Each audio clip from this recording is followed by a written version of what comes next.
சட்டவிரோத பண பரிமாற்ற வழக்கில் அமலாக்கத்துறையால் கைது செய்யப்பட்ட முன்னாள் அமைச்சர் செந்தில் பாலாஜிக்கு பல்வேறு நிபந்தனைகளுடன் இன்று உச்சநீதிமன்றம் ஜாமீன் வழங்கியது. செந்தில் பாலாஜிக்கு நிபந்தனை ஜாமீன் வழங்கிய உச்சநீதிமன்ற உத்தரவில் சில தகவல் தேவை என நீதிபதி கார்த்திகேயன் தரப்பில் தற்போது தெரிவிக்கப்பட்டிருக்கிறது. மேலும் பிணை உத்தரவாதங்களை நீதிமன்றத்தில் தான் தாக்கல் செய்ய வேண்டும் என உச்சநீதிமன்ற தீர்ப்பில் குறிப்பிடவில்லை என்றும் நீதிபதி தரப்பில் தெரிவிக்கப்பட்டிருக்கிறது. கூடுதல் விவரங்களோடு செய்தியாளர் ஆனந்த் இணைப்பில் இருக்கிறார். ஆனந்த், வணக்கம். விவரங்களை சொல்லலாம். வணக்கம். முன்னாள் அமைச்சர் செந்தில் பாலாஜியின் ஜாமீன் நிபந்தனைகள் உத்தரவாதத்தில் நீதிமன்றத்திற்கு இன்று சில குறிப்பிட்ட எந்த உத்தரவுகளையும் இல்லை என முதன்மை அமர்வு நீதிமன்றம் தெரிவித்திருக்கிறது. அதாவது பிணை உத்தரவில் நீதிமன்றம் தான் தாக்கல் செய்ய வேண்டும் என உச்சநீதிமன்றம் தனது தீர்ப்பில் தெளிவாக குறிப்பிடவில்லை என நீதிபதி தன்னுடைய கருத்தினை தெரிவித்திருக்கிறார். முன்னாள் அமைச்சர் செந்தில் பாலாஜி அமலாக்கத்துறை வழக்கிலிருந்து 471 நாட்களுக்கு பிறகு இன்று ஜாமீன் பெற்றிருக்கிறார். நிபந்தனை ஜாமீன் வழங்கி உச்சநீதிமன்றம் இன்று காலை உத்தரவிட்டது. இந்த நிலையில் ஜாமீன் நிபந்தனை அடிப்படையில் இரு நபர்கள் தலா 25 லட்சம் ரூபாய் பிணைத்தொகை கொண்டுடன் ஜாமீன் உத்தரவாதம் செலுத்த வேண்டும் என தெரிவிக்கப்பட்டிருந்தது.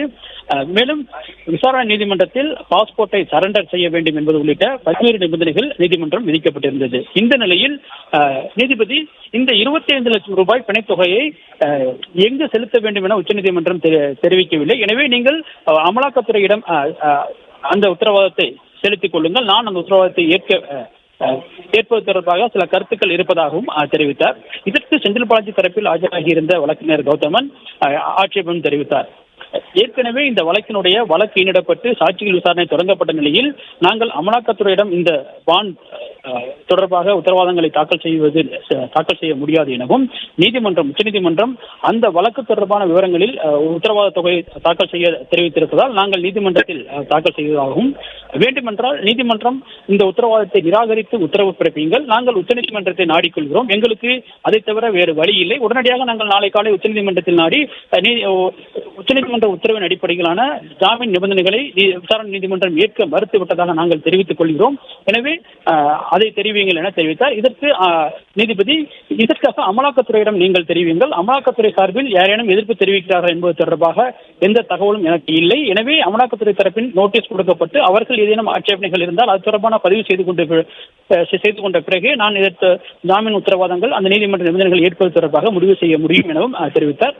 அப்பொழுது செந்தில் பாலாஜி தரப்பில் ஆஜராகியிருந்த வழக்கறிஞர் இந்த வழக்கில் அமலாக்கத்துறை தரப்பில் தற்போது யாரும் வரவில்லை, நீதிமன்றம் கால அவகாசம் கொடுத்தால் அமலாக்கத்துறைக்கு நாங்கள் நோட்டீஸ் தருகிறோம், அவர்கள் வந்து அவர்கள் கருத்தை தெரிவிக்கட்டும், ஆனால் நீதிமன்றம் நிராகரிப்பதாக ஒரு முடிவு செய்துவிட்டால் அது தொடர்பான உத்தரவாக நீங்கள் பிறப்பிக்க வேண்டும், எந்த உத்தரவாக இருந்தாலும் அது எழுத்து மூலமாக எங்களுக்கு உத்தரவாக பிறப்பித்துக் கொள்ளுங்கள், எங்கள் தரப்பில் வாதங்களையும் உத்தரவில் நீங்கள் இணைத்து பிறப்பிக்க வேண்டும் எனவும் தெரிவித்தார்.